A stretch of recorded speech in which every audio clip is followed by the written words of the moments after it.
America में रहने वाले एक परिवार ने अपना पैसा लगाकर वहां पर हनुमान जी की विशाल मूर्ति स्थापित की।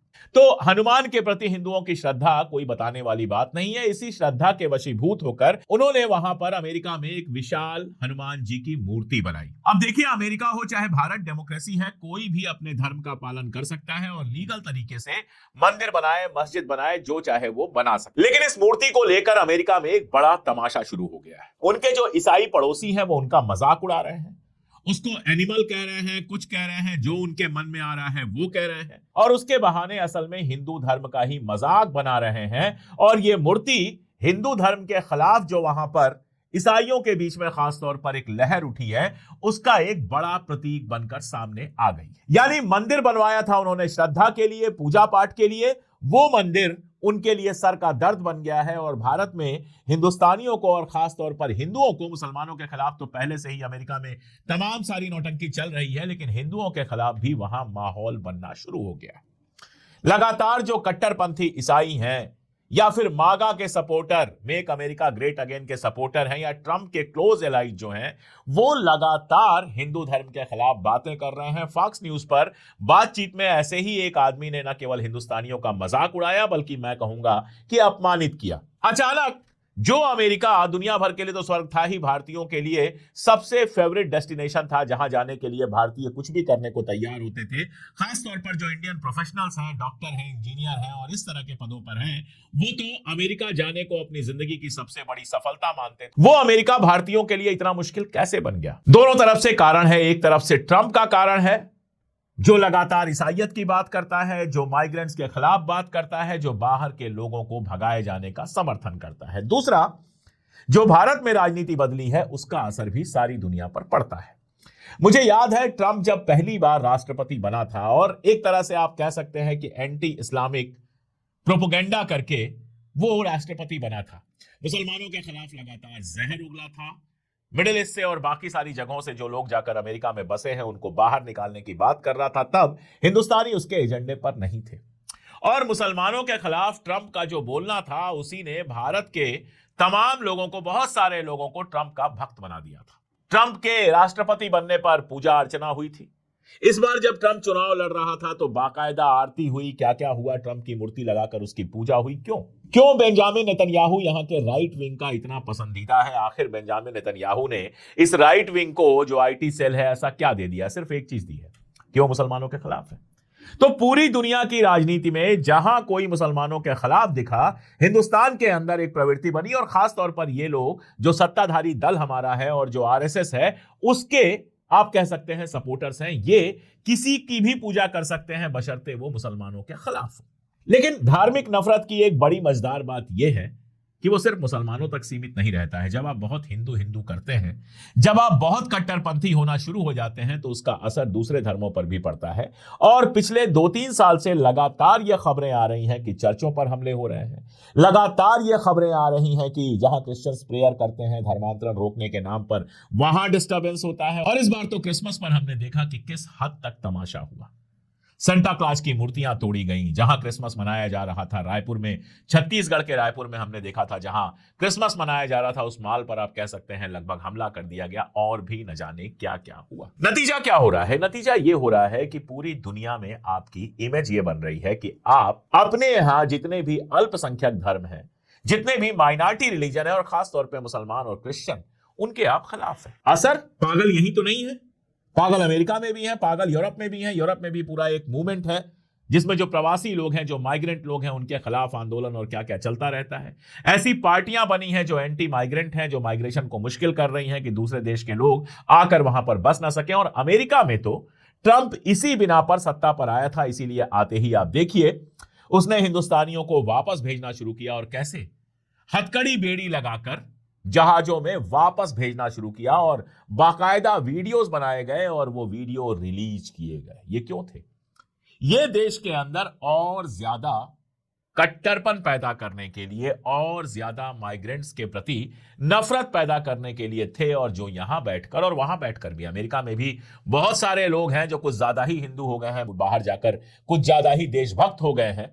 ऐसे लोगों ने भी ट्रंप का समर्थन इसलिए किया था कि उनको लगा था ये तो एंटी मुस्लिम है, और मोदी जी इसके बड़े अच्छे दोस्त हैं तो भारतीयों के खिलाफ कुछ नहीं करेगा। लेकिन भाई साहब, जब एक बार दांत पे लहू लग जाता है इंसानों का, तो फिर वो किसी खास इंसान तक महदूद नहीं रहता है। आप भूल गए थे कि आप भी वहां पर माइग्रेंट हैं। आप भूल गए थे कि आपका रिलीजन भी क्रिश्चियनिटी नहीं है, वहां से अलग रिलीजन है। और आप भूल गए थे कि मोदी जी लाख सीना पीटते रहे, लाख शोर करते रहे, दोस्ती दोस्ती दोस्ती, लेकिन इंटरनेशनल दोस्तियां अलग तरह की होती हैं, वो अपने अपने मुल्क के भले को देखकर होती हैं। तो जैसा मैंने कहा, यह दोहरा मामला है। एक तरफ तो ट्रंप ने जिस तरह से एंटी माइग्रेंट्स का पूरा एक प्रोपेगेंडा उठाया और ईसाइयत की बात की, और दूसरी तरफ हमारे देश के अंदर जिस तरह से अल्पसंख्यकों के खिलाफ तमाशा चल रहा है, इसका जो रिएक्शन है, ये दोनों रिएक्शन मिलकर अमेरिका जैसे मुल्क में हिंदुस्तानियों की जिंदगी मुश्किल कर रहे हैं। हालत यह हुई है कि अमेरिका में हिंदू और सिख मंदिर जो हैं, जो आप गुरुद्वारा कहते हैं जिसको, तो हिंदू मंदिरों और गुरुद्वारों पर हमले लगातार बढ़े हैं। दोनों पर रेसिस्ट कमेंट किए जाते हैं, स्लर्स किए जाते हैं। ईसाई राष्ट्रवाद का, ईसाई नेशनलिज्म का, क्रिश्चियन नेशनलिज्म का वहां उभार हुआ है, जिससे बाकी लोगों में डर फैल रहा है। और जब मैं ये कहानी कह रहा हूं तो मुझे हिंदुस्तान की याद आ रही है। बाहर के लोगों को तो छोड़ दीजिए, अभी देहरादून में त्रिपुरा के एक बच्चे पर हमला हुआ जो भारतीय ही था। पुलिस ने कह दिया यह नस्लवाद नहीं था, लेकिन नस्लवाद नहीं था तो क्या था? आखिर क्या था जिसकी वजह से मरते हुए वो कह रहा था आई एम इंडियन? नस्लवाद ही तो था जिसमें मोमो, मेड इन चाइना और इस तरह की घटिया बातें करके नॉर्थ ईस्ट के लोगों को चिढ़ाया जाता है। हमारे यहां भी तो हिंदू नेशनलिज्म उभार पर है। सबको हिंदू राष्ट्र बनाना है, मंत्रियों को बनाना है, बाबाओं को बनाना है, गुंडों को बनाना है, ट्रॉल्स को बनाना है, सबको हिंदू राष्ट्र बनाना है। इस हद तक बनाना है कि बरेली में एक बच्ची पार्टी कर रही थी, उसमें 2 मुसलमानों को बुला लिया था दोस्तों को, उस पर तमाशा हो गया। ये तो बाद में पता चला कि जो बंदा तमाशा करने गया था वो चोरी और डकैती के आरोप में जेल रह चुका है। यानी चोरी और डकैती करने वाले अब हिंदू धर्म के रक्षक बन के आए हैं। और जब चोरी और डकैती करने वाले हिंदू धर्म के रक्षक बन के आ रहे हैं, तो वहां भी ऐसे ही आपराधिक प्रवृत्ति के लोग ईसाई धर्म के रक्षक बन के आ रहे हैं, जिसके लिए ईसाई धर्म के रक्षा का मतलब यही है कि हिंदुओं और सिखों को परेशान करो। लोग देखते हैं कि आप अपने देश में माइनॉरिटीज के साथ क्या कर रहे हैं, कैसे मुसलमानों को अपमानित कर रहे हैं, किसी 60 साल के बुजुर्ग की दाढ़ी पकड़ के जबरदस्ती उसको जय श्री राम कहलवा रहे हैं। कश्मीर से व्यापारी आते हैं शाल बेचने के लिए, उनको परेशान कर रहे हैं। कोई आदमी कपड़े बेचने वाला फरहद था, वो जो कपड़े बेचता था बिहार में घूम घूम के साइकिल से, उसको पीट पीट के मार डाल रहे हैं। लोग देख रहे हैं कि आपके यहाँ की एक सरकार जो है वो लिंचर्स के खिलाफ केस वापस लेने गई थी। लोग देख रहे हैं कि क्रिसमस के दिन आप सेंटा क्लॉज को तोड़ फोड़ रहे हैं, चर्चों में घुस के बेहुरमती कर रहे हैं, बदतमीजी कर रहे हैं। तो फिर ये बताइए, मैं तो बार बार कहता हूं कि जब आप ये सब करेंगे तो जो हमारे लोग विदेशों में रहते हैं उनको इसका परिणाम अगर झेलना पड़ेगा तो हम किस मुंह से शिकायत करेंगे? और असर तो तमाम सारे दिख रहे हैं। आपको याद होगा जो व्हाइट हाउस के सुरक्षा सलाहकार हैं स्टीफन मिलर, उन्होंने कहा था कि भारत खुद को हमारे सबसे करीबी दोस्तों में से एक बताता है, लेकिन हमारा सामान नहीं खरीदता, हम पर भारी टैरिफ लगाता है और जो इमिग्रेंट पॉलिसी है उसको लेके धोखाधड़ी करता है, वगैरह वगैरह वगैरह। ये था तो एंटी इंडिया ही। जब टैरिफ लगे थे उसके पहले एक से एक एंटी इंडिया कमेंट्स आए थे। ट्रंप वैसे तो कहता है कि मोदी हमारे दोस्त हैं, बहुत अच्छे दोस्त हैं, लेकिन आप देखिए बेइज्जत करने का एक मौका नहीं छोड़ता। दूसरों के लिए गड्ढा अगर खोदेंगे तो उस गड्ढे में गिरने की हमेशा संभावना होती है। तो यहां आपको लगेगा सब चंगा सी, लेकिन जो हमारे लोग बाहर हैं उनको इसका परिणाम झेलना पड़ेगा। कल जो लोग ट्रंप की पूजा कर रहे थे, आरती कर रहे थे, इन सवालों पर चुप रह जाएंगे। बांग्लादेश में कोई घटना होगी तो मुसलमान का मामला है इसलिए चिल्ला चिल्ला कर तमाशा किया जाएगा। अमेरिका में जो ये सब कुछ हो रहा है इस पर बोलने की हिम्मत न तो ट्रॉल्स की है, ना हमारे मिनिस्टर्स की है, ना प्राइम मिनिस्टर्स की है। और बोलेंगे किस मुंह से जब आप अपने देश में अल्पसंख्यकों की रक्षा नहीं कर पा रहे हो? तो हम लोग जहां पे अल्पसंख्यक हैं, भारतीय जहां पर अल्पसंख्यक हैं, उनकी रक्षा की मांग किस मुंह से करोगे? डंका बजते बजते ऐसा फटा है भाई साहब कि भारत की सारी प्रतिष्ठा, इज्जत उस डंके में डूबती चली जा रही है।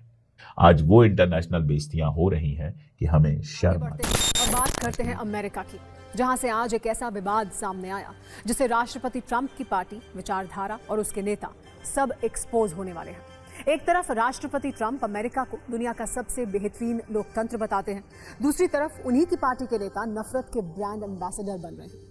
हम ये इसलिए कह रहे हैं क्योंकि ट्रंप की पार्टी के एक नेता ने हिंदुओं के खिलाफ ऐसा जहर उगला है जिससे उसके अंदर भरी नफरत एक्सपोज हो गई है।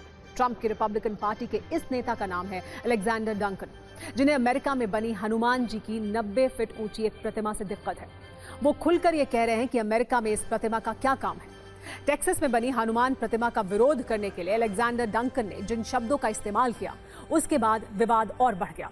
अलेक्जेंडर डंकन ने भगवान हनुमान की मूर्ति के वीडियो को पोस्ट करते हुए लिखा, हम टेक्सास में एक झूठे हिंदू भगवान की झूठी मूर्ति क्यों लगने दे रहे हैं? हम एक ईसाई राष्ट्र हैं। जैसे ही अलेक्जेंडर डंकन ने पोस्ट किया, उनके इस बयान का विरोध होने लगा। सोशल मीडिया पर लोग उन्हें जवाब देने लगे। कई संगठनों ने इसे धार्मिक आस्था पर हमला बताते हुए माफी की मांग की।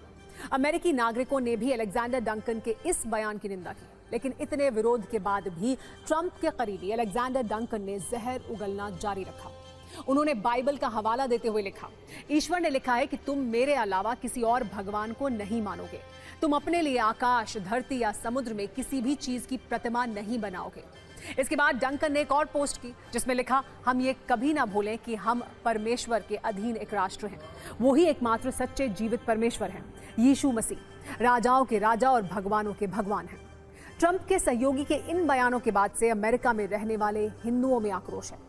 इस विरोध के बाद भी डंकन ने खुद कोई सफाई नहीं दी। हालांकि उनके कैंपेन मैनेजर की तरफ से कहा गया कि ये भेदभाव नहीं, बल्कि अपने विश्वास को खुलकर जाहिर करना है। लेकिन डंकन शायद ये भूल गए कि खुद का विश्वास जाहिर करते हुए दूसरों की भावनाओं का ख्याल रखा जाना चाहिए, या फिर हो सकता है उन्होंने जानबूझकर इस तरह के शब्दों का चुनाव किया है। इसके बाद से सिर्फ अमेरिका ही नहीं, भारत में भी डंकन के बयानों का विरोध हो रहा है।